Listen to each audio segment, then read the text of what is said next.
అబద్ధాలు అతికినట్లు చెప్పడంలో కేటీఆర్ ఆ కుటుంబము దిట్ట. సో గిన్నీస్ బుక్ వాళ్ళు ఫస్ట్ వీళ్ళకి అబద్ధాలు చెప్పడంలో ప్రపంచంలోనే మొదటి వరుసలో ఉన్నందుకు వీళ్ళకి గిన్నీస్ బుక్ రికార్డ్ చేయాలని చెప్పేసి నేను విజ్ఞప్తి చేస్తున్నాను ఈ సందర్భంగా. ఎందుకంటే ఒక అబద్ధాన్ని పదే పదే చెప్పి అదే నిజం అవుతుందని అనుకుంటే ఎలాగూ ప్రజలు మీరేంటో తెలుసుకున్నారు, మీరు ఏం చేశారు, మీ అహంకారంతో ఆర్థిక క్రమశిక్షణ లేకుండా విచ్చలవిడిగా ఇది ఒక రాజరిక పాలనలో ఉన్నాము, రాజుల కాలం ఇది, మేము ఏమిస్తే అది చెల్లుబాటు అవుతున్న విధంగా మీరు వ్యవహారం చేశారు. బట్ ఇవాళ రేవంత్ రెడ్డి గారు వచ్చిన తర్వాత ఆర్థిక క్రమశిక్షణతో చాలా నీట్గా అంటే సమస్యలని అధిగమిస్తూ ప్రజలకు ఇచ్చినటువంటి సంక్షేమాన్ని ఏ విధంగా నెరవేర్చడం కోసం ఒక ప్రణాళికబద్ధంగా ముందుకెళ్తున్నారు. సో అది ఓర్చుకోలేనటువంటి మీరు అంటే మేము ఇంత అప్పు చేసి ఏం లేకుండా ఈ రాష్ట్రాన్ని దివాలా తీసి ఈ వీళ్ళకి అధికారం కట్టబెట్టిన తర్వాత వీళ్ళు ఏ విధంగా సంక్షేమ పథకాలు ప్రజలకు అందిస్తున్నారు, ఇది ఎట్లా సాధ్యమవుతుంది అని వాళ్ళకి నిద్ర పట్టట్లేదు. దానికే ఇవన్నీ ఆరోపణలు చేస్తానని చెప్పాల్సిన అవసరం ఉంది. మీరు 1 ఇయర్లో 40,000 కోట్లు చేస్తే మరి 7 లక్షల కోట్ల అప్పు ఎట్లయింది రాష్ట్రము?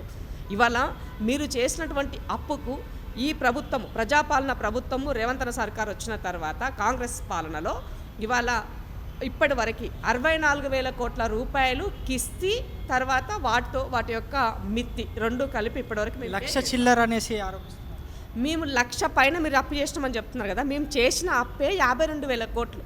ఈ సంవత్సరాల కాలంలో మేము చేసిన అప్పు 52,000 కోట్లు. కానీ సంక్షేమ పథకాల రూపంలో ఇవాళ ప్రజలకి మేము అందజేసింది 62,000 కోట్ల రూపాయలు. మరి అదే ఈ కిస్తీలు తర్వాత మీరు తెచ్చిన 7 లక్షల కోట్ల అప్పుకు అది కార్పొరేషను నాన్ కార్పొరేషన్ పేరిట మీరు చేసిన అప్పుల మొత్తానికి మిత్తితో సహా ఇప్పటికి మేము 64,000 కోట్ల రూపాయలు కట్టున్నాం. మరి ఇదంతా లెక్క ఎవరు చెప్పాలా? అంటే 52,000 కోట్లు మీరు 1,40,000 కోట్లు చేస్తే మరి ఇవన్నీ ఎట్లా చేస్తున్నామని అడుగుతున్నాను. ఈ రాష్ట్రంలో వచ్చినటువంటి వనరులను చాలా సక్రమంగా వినియోగించుకుంటూ ఒక ఏమంటారు ప్రతి చిన్నదానికి అంటే మనము మిస్లీనియస్ ఖర్చులు లేకుండా ఆర్భాటాలకు పోకుండా ప్రతి పైసని జాగ్రత్తగా ఒక కుటుంబము ఏ విధంగా అయితే జాగ్రత్తగా ఇచ్చినటువంటి బడ్జెట్లో ఒక మహిళ ఇల్లును ఏ విధంగా నడుపుతుందో ఇవాళ రేవంత్ రెడ్డి సర్కార్ కూడా సేమ్ అదే విధంగా వచ్చినటువంటి ఆదాయాన్ని తెచ్చినటువంటి అప్పుని పూర్తిగా ప్రజలకి ఏ విధంగా వినియోగించాలన్న దానికోసం ఇవాళ మా యొక్క విధి విధానాలు ఉన్నాయని సందర్భంగా తెలియజేస్తూ నా దగ్గర ఉన్నటువంటి కొంత ఇన్ఫర్మేషన్ని ఇవాళ ఈ తెలంగాణ సమాజం ముందు చెప్పాలనుకుంటున్నా. ఎందుకంటే పదే పదే మీరు అబద్ధాలు చెప్తున్నారు కదా.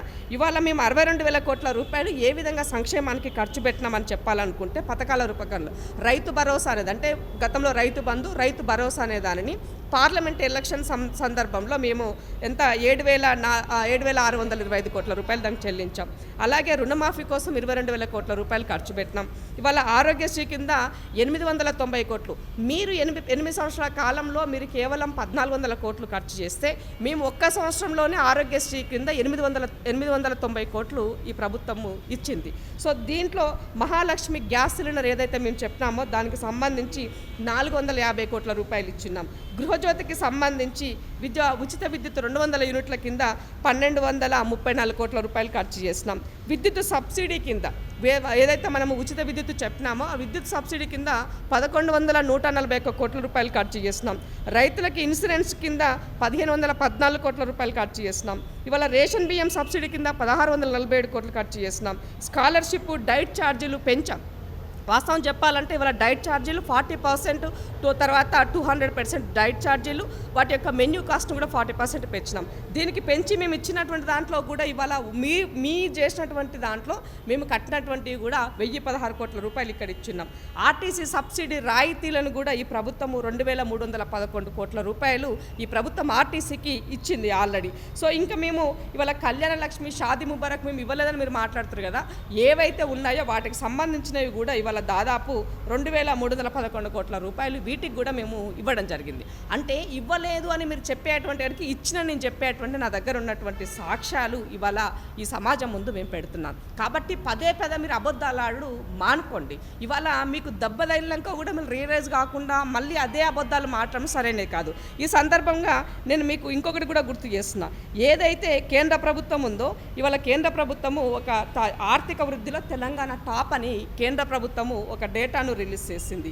అదేది మినిస్ట్రీ ఆఫ్ స్టాటిస్టిక్స్ నివేదిక వెల్లడి ప్రకారంగా ఇవాళ ఈ 24-25లో దీని జిఎస్డిపి 9.2 GSDP 9.2% అయితే జాతీయ జీడిపి 8.2%గా ఉందని చెప్పడం జరిగింది. అంటే దేశానికి ఆదర్శంగా ఈ జిఎస్డిలో ఇచ్చే దాంట్లో తలసరి ఆదాయం ఈ రెండింటిలో కూడా తెలంగాణ అన్నది ఇవాళ టాప్లో నిలబడబోతున్నది. వచ్చేటువంటి ఇండస్ట్రీ నేపథ్యం అయి ఉండొచ్చు, ఇక్కడ ఉన్నటువంటి వనరులను ఉపయోగించుకునే విషయంలో అయి ఉండొచ్చు, సంక్షేమ పథకాలు ప్రజలకు అందించే విషయంలో అయి ఉండొచ్చు.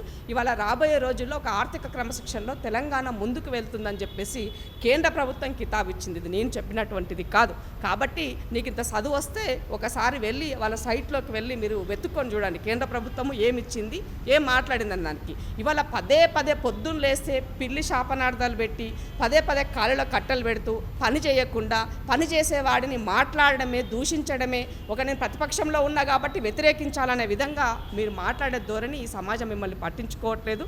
మిమ్మల్ని ఆల్రెడీ ఫామ్ హౌస్కి పరిమితం చేసిన సంగతి మీరు మర్చిపోయి పదే పదే కాంగ్రెస్ ప్రభుత్వం చేసే వాటిపైన మీరు రాజకీయం చేయడం మానుకోవాలని చెప్పేసి కేటీఆర్ గారికి హితవు పలకదలుచుకున్నాను. Subscribe us and press the bell icon for more interesting updates.